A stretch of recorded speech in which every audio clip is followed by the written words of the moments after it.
So వీటన్నిటి మీద మీ comment ఏమిటి?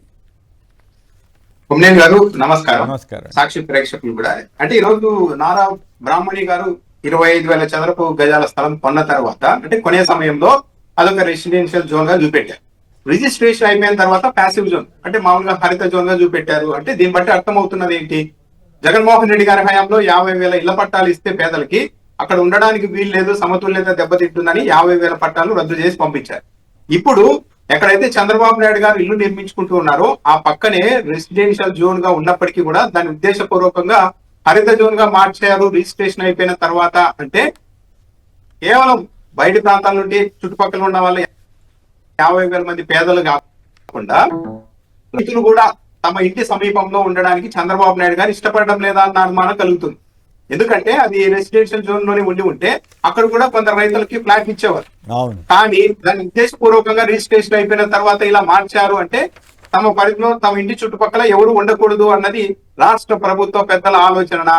ఒకవేళ ఇది చాలా అన్యాయమైన అంశం. ఎందుకంటే భూములు ఇచ్చిన రైతులు వాళ్ళ దేవుళ్లతో సమానం, వాళ్ళ త్యాగాలు ఎలకట్టలేను అని ఒకవైపు చెప్తూ, చంద్రబాబు నాయుడు గారు తన ఇంటి పక్కన ఎవరు ఉండకుండా చుట్టూ హరిత జోన్ చేసుకుంటున్నారంటే దీన్ని ఏమనాలంటే ఉద్దేశపూర్వకంగానే చేస్తున్నారు. దీన్ని ఒక విధంగా రైతుల్ని అవమానించడం. అంటే రైతులకు కూడా చంద్రబాబు నాయుడు గారి ఇంటి పక్కన ఉండే అవకాశం లేదా అన్న ప్రశ్న వస్తుంది. దీనికి చంద్రబాబు నాయుడు గారు సమాధానం చెప్పాలి. ఎందుకు రిజిస్ట్రేషన్ సమయంలో అలా ఉన్నది, ఒకసారి రిజిస్ట్రేషన్ అయిపోగానే ఇలా ఎందుకు మారింది?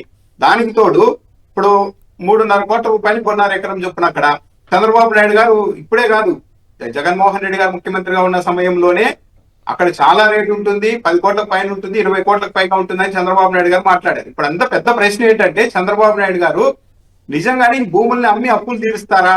అంతా రెడీ అయిపోయిన తర్వాత ఎవరు ముందుకు రావడం లేదని చెప్పి విశాఖపట్నంలో తరహాలోనే 99 పైసలకి తనకు కావాల్సిన వాళ్ళకి ఇచ్చుకుంటారా అన్నది ఒక పెద్ద ప్రశ్న. ఒకవేళ అది జరిగితే అప్పుడు ఈ మొత్తం భారం అంతా, అప్పుల భారం అంతా రాష్ట్ర ప్రభుత్వం మీద పడుతుంది. ఇదే ఒకటి అంటే ఈ ఏడాది జనవరిలోని ఈనాడు పత్రికలో రాశారు, నో ఇప్పుడున్న భూమి సరిపోదు, మొత్తం విడతల వారిగా 1,75,000 ఎకరాలు, అంటే మరో 1,75,000 ఎకరాలు భూమిని సమీకరించబోతున్నారు విడతల వారి కానీ ఆ రోజు ఈనాడు పత్రికలోనే రాశారు. అంటే వీళ్ళ ఆలోచనలు చాలా సుదీర్ఘంగా ఉన్నాయి అనేది అర్థమవుతుంది. మీరు ప్రజాశక్తి పత్రికలో వచ్చిన కథనం చూస్తే అమరావతి ఎకనామిక్ రీజియన్ లో ప్రాంతీయ భూసేకరణ 44,962 చదరపు కిలోమీటర్లు, అంటే ఏకంగా 1,12,40,000 ఎకరాల పరిధిలో, అంటే 1,12,00,000 ఎకరాల పరిధిలో అవసరం ఉన్న చోట పరిశ్రమల ఏర్పాటుకు, గృహ నిర్మాణాల కోసం భూ సమీకరణ, అతి పెద్ద భారీ భూ సమీకరణ చేయబోతున్నారని చెప్పారు. అంటే 1,12,40,000 ఎకరాల పరిధిలో భూ సమీకరణ అంటే ఆ పరిధిలో ఎన్ని లక్షల ఎకరాలు తీసుకోబోతున్నారు? ఇప్పుడు భూ సమీకరణ అంటే అదే చాలా మంది తెలుగుదేశం పార్టీ వాళ్ళు ఎలా ప్రచారం చేస్తుంటారంటే అది ఒక త్యాగం, దానివల్ల ఏ ఇబ్బంది ఉండదు, ₹1 ఖర్చు పెట్టకుండా భూ సమీకరణ చేశామని చెప్తూ ఉంటారు. కానీ అది కాదు నిజం. ఒక్కో ఎకరాకు భారీగా కౌలు ప్రభుత్వం చెల్లిస్తోంది ఏటా. ఇప్పుడు పాత అమరావతి రైతుల కౌలు ఎకరాకి ఆల్రెడీ ఇప్పుడు ₹1,00,000 వెళ్ళిపోయింది దాదాపు. ఎందుకంటే ఏటా 10% పెంచుతూ వస్తారని చెప్పారు. ఈ విధంగా చూసుకుంటూ వెళ్ళిపోతే ఇన్ని లక్షల ఎకరాలు తీసుకున్న తర్వాత దీనికి అన్నిటికీ కూడా డబ్బులు కౌలు ఎక్కడి నుండి తెస్తారు, వాళ్ళకి పింఛన్లు ఎక్కడి నుండి వస్తారు, అసలు ఇదంతా డెవలప్ చేయడానికి ఎన్ని లక్షల కోట్లు కావాలి?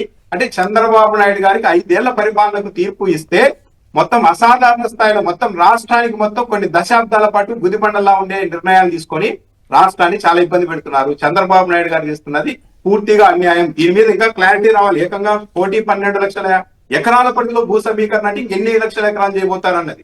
పైగా నాకు తెలిసి ఏంటంటే ఇప్పుడు అమరావతిలోనే మొత్తం పెడుతున్నారన్న ఒక అభిప్రాయం ఇటీవల పెద్దగా పెరుగుతుండడంతో దాని నుంచి డైవర్ట్ చేయడానికి ఏకంగా 9 జిల్లాల పరిధిలో కూడా మేము భూ సమీకరణ చేయబోతున్నామని చెప్పి ఇలాంటి ఎత్తుగడ ఏమన్నా వేస్తూ ఉన్నారా? ఇది మాత్రం చాలా ప్రమాదకరం. ఇక్కడ ఒక ఇంట్రెస్టింగ్ విషయం ఏంటంటే ఇక తెలంగాణ అతిథులను కూడా పరిచయం చేసిన తర్వాత దాని గురించి కూడా మనం మాట్లాడదాం.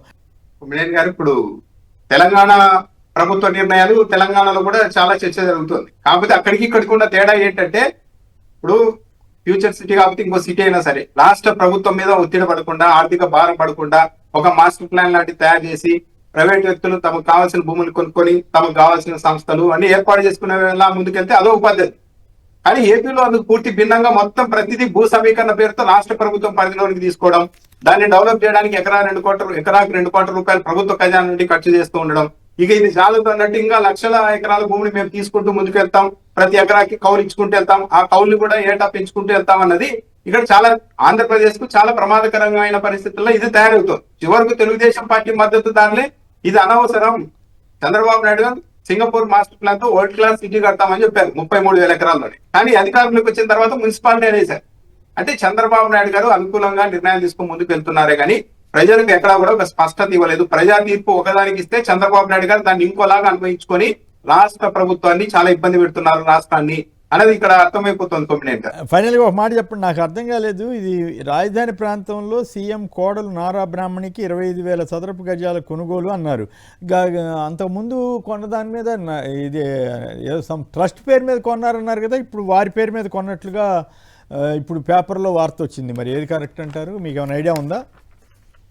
అంటే ఎక్కడో ఆమె పేరు మీద కాకుండా వాళ్ళ కంపెనీ పేరు మీద ఏదో కొన్నట్టుగా ఉన్నారు. కంపెనీ పేరు మీద నేను ట్రస్ట్ అని ప్రచారం అయింది. మరి ఏది కరెక్టో మరి ఇప్పుడు అయితే డైరెక్ట్గా సాక్షిలో ఆధారాలు లేకుండా జనరల్గా రాయరు కదా. సీఎం కోడలు నారా బ్రాహ్మణికి 25,000